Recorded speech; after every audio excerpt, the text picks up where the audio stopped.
disait « En notre passé, la période des découvertes reste la plus féconde en mystères, en questions insolubles. Beaucoup nous manquent pour y voir clair, des documents indispensables, éditions, manuscrits originaux et, plus que tout, cartes ou portulans anciens, généralement inabordables, sauf en médiocre photographie. Les hommes avaient le besoin d'aller plus loin, de se pousser hors de chez eux, de s'échapper et d'étaler leurs tentes et leurs troupeaux. Ce besoin, ils l'ont satisfait en explorant les terres et les eaux.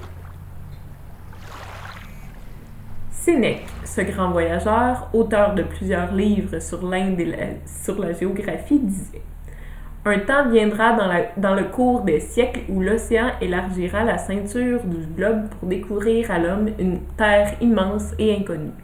La mer nous révélera de nouveaux mondes et Thulé ne sera plus la borne de l'univers. » Dès le Moyen Âge, le christianisme engendrait l'expansion des communautés catholiques. Les évangiles se transformèrent rapidement en explorateurs de terre. L'expansion de cette religion commença avec l'Arabie au 1er siècle, se poursuivit avec l'Arménie au 2e siècle et se continua dans les siècles qui suivirent.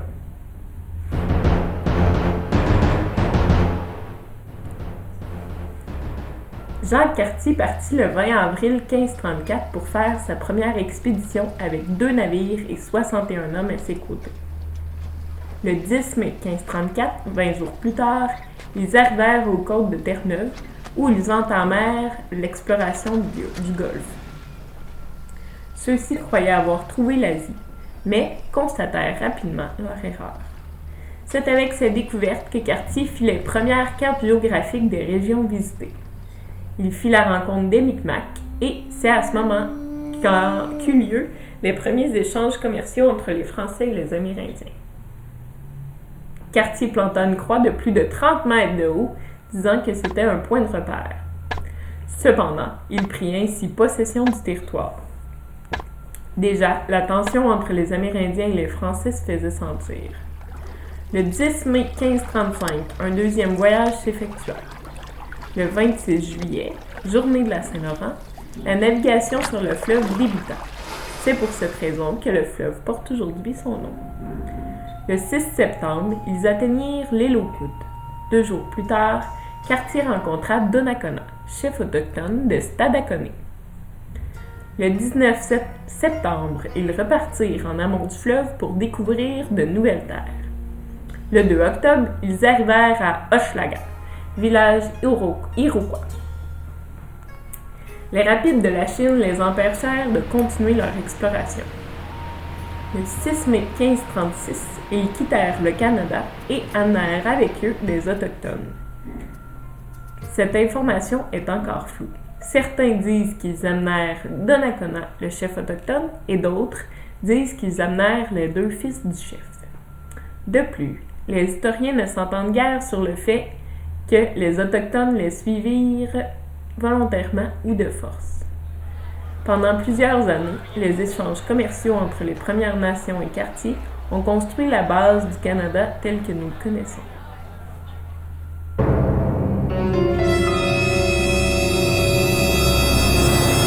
Les documents concernant la découverte et l'exploration de l'Amérique ne sont malheureusement pas aussi précis que ceux de la découverte du Groenland. Cependant, certains documents norvégiens stipulent que les Vikings auraient eu l'audace de partir à l'aventure avec, comme seul outil, leurs rames et leurs bateaux à voile. C'est au 11e siècle que 2 explorations se seraient effectuées. Ils demeurèrent à Terre-Neuve pendant 2 ou 3 siècles. Ils baptisèrent les terres Helluland, Markland et Vinland. Après plusieurs tentatives de localisation de ces terres, quelques années plus tard, les historiens affirmèrent que Helluland serait Labrador et que Markland représenterait Terre-Neuve. Cependant, la localisation de Vinland fut plus difficile et moins précise.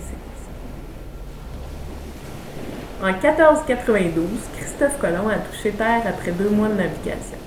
Il croyait être sur le continent asiatique. Cependant, il était en Amérique centrale. Il est mort en ayant cette conviction. Cette découverte amena d'autres navigateurs à vouloir explorer l'Amérique. Le 24 juin 1497, Jean Cabot, un navigateur anglo-italien, débarqua sur la côte nord-américaine. Il baptisa les terres au nom de l'Angleterre. En 1498, il fit une deuxième expédition appuyée par le roi Henri VII.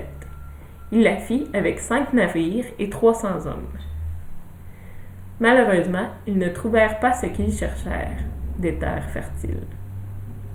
Ils retournèrent en Angleterre à la suite d'un appauvrissement de leurs provisions. Cabot décéda durant ce voyage.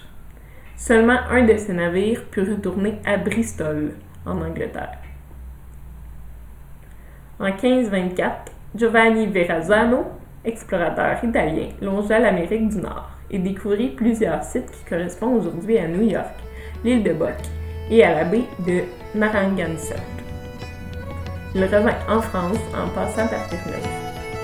En conclusion, comme disait Lionel Roux, et voilà qui ne facilite point la recherche de la vérité en des récits ou en des faits où la légende semble tenir plus de place que l'histoire.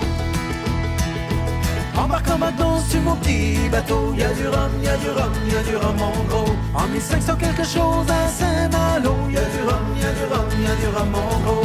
On a flotté sur la mer, allé voir les Indiens. On a chanté des chansons qui parlaient de marins.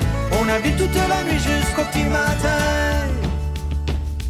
Mais dis-moi donc comment trouver mon chemin. Mais dis-moi donc comment trouver mon chemin.